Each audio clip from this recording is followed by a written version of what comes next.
वंदे शंभु उमापतिं सुरगुरुं वंदे जगत्कारणं वंदे पन्नगभूषणं मृगधरं वंदे पशूनां पतिं वंदे सूर्यशशाङ्कवह्निनयनं वंदे मुकुन्दप्रियं वंदे भक्तजनाश्रयं च वरदं वंदे शिवं शङ्करं शान्ताकारं भुजगशयनं पद्मनाभं सुरेशं विश्वाकारं गगनसदृशं मेघवर्णं शुभांगं लक्ष्मीकान्तं कमलनयनं योगिहृद्यानगम्यं वंदे विष्णुं भवभयहरं सर्वलोकैकनाथं।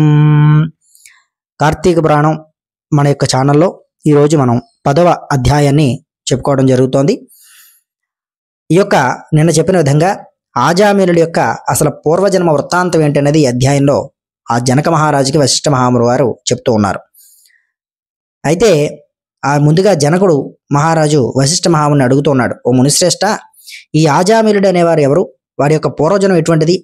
పూర్వజన్మమున ఎట్టి పాపాలు చేసి ఉన్నాడు? ఇప్పుడు ఈ విష్ణుదూతలు వైకుంఠానికి తీసుకుపోయిన తర్వాత అసలు ఏం జరుగుతుంది? ఇదంతా కూడా నాకు వివరించండి అని ప్రార్థించాట.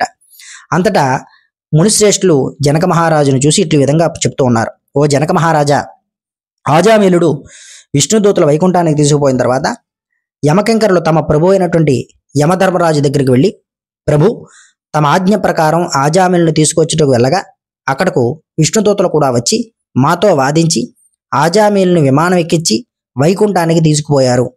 మేము చేసేదేమీ లేక చాలా విచారిస్తూ ఇచ్చటికి వచ్చి ఉన్నాం అని చాలా భయపడుతూ విన్నపించుకున్నారట. అప్పుడు, అవురా, ఎంత పని జరిగింది?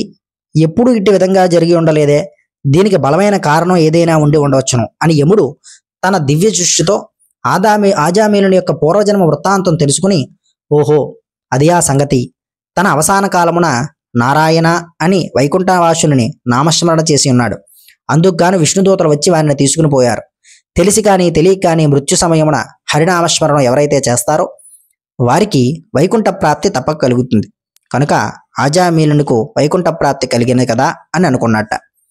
ఆజామిలుడు పూర్వజన్మలో మహారాష్ట్ర దేశంలో ఒకానొక శివాలయంలో అర్చకుడిగా ఉండేవాడు.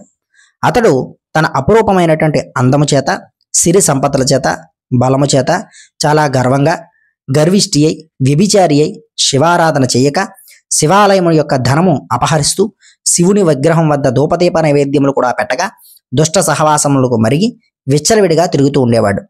ఇతనికి ఒక భేద బ్రాహ్మణ స్త్రీతో రహస్య సంబంధం ఉండేది. ఆమె కూడా అందమైనది ఒకటి చేత చేసేదేమీ లేక ఆమె భర్త చూసి చూడనట్లుగా ఉండి భిక్షాటనకై ఊరూరు కూడా తిరుగుతూ ఏదో వేళకు ఇంటికి వచ్చి కాలం గడుపుకుంటూ ఉండేవాడు. ఒకనాడు ఇరుగు పొరుగు ఊరికి వెళ్ళి యాచన చేసి పెద్ద మూటతో బియ్యము కూరలు నెత్తిన పెట్టుకుని వచ్చి అలసిపోయి, నాకు ఈరోజు ఆకలి ఎక్కువగా ఉన్నది, త్వరగా వంట చేసి పెట్టుము అని భార్యతో అన్నట్ట. అందులోకి ఆమె చేదరించుకుంటూ నిర్లక్ష్యంగా కాళ్ళు కడుక్కోవడానికి నీళ్లు కూడా ఇవ్వకుండా, అతని వంక కన్నెత్తైనా కూడా చూడకుండా, విటునిపై అంటే ఈ యొక్క ఆజామిలుడిపై ఉన్నటువంటి మనసు గలదై మగన్ని తోలనాడటం వలన భర్తకు కోపం వచ్చి ఈ మూలన ఉన్నటువంటి కర్రను తీసి బాధేట. అంతటా ఆమె భర్త చేతిలో ఉన్నటువంటి కర్రను లాక్కొని భర్తను రెండింతలు కొట్టి బయటకు తోసి తలుపులు మూసేసింది. అతడు చేసేది ఏమీ లేక భార్యపై విసుగు జనించటం వల్ల ఇక ఇంటి ముఖం పట్టరాదని తలపోగా దేశాటనకు వెళ్ళిపోయాడు.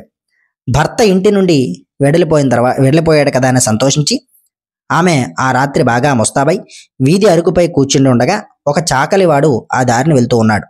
అతనిని పిలిచి, ఓయి, నీవి రాత్రి నాతో గడుపడానికి రమ్మని కోరింది. అంతటా చాకలి, తల్లి, నీవు బ్రాహ్మణ స్త్రీవి, నేను నీచ కులస్తును, చాకలవాడిని, మరి ఈ విధంగా పిలుచుట యుక్తం కాదు కదా, నేనిట్టి పాప పని చేయజాలను అని బుద్ధి చెప్పి వెళ్ళబోయాడు.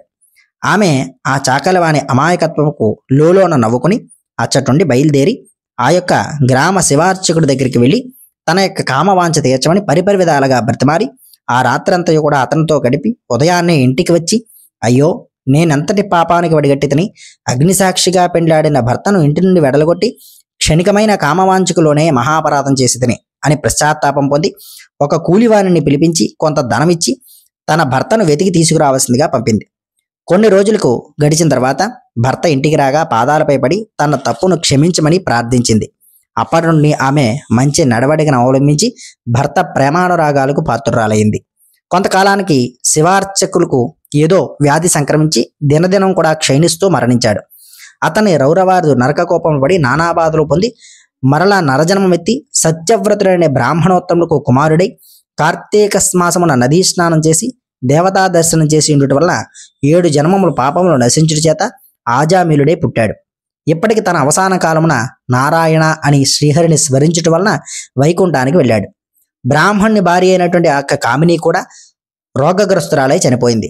అనేక యమయాతనలు అనుభవించి ఒక మాలవాని ఇంటిలో జన్మించింది. ఆ మాలవాడు ఆ యొక్క పిల్ల జన్మరాశి చూపించగా తండ్రి గండమున పుట్టిందని జ్యోతిష్కుడు చెప్పాడు. ఆ మాలవాడు తన శిశువును తీసుకుని వెళ్ళి అడవి యందు వదిలిపెట్టాడు.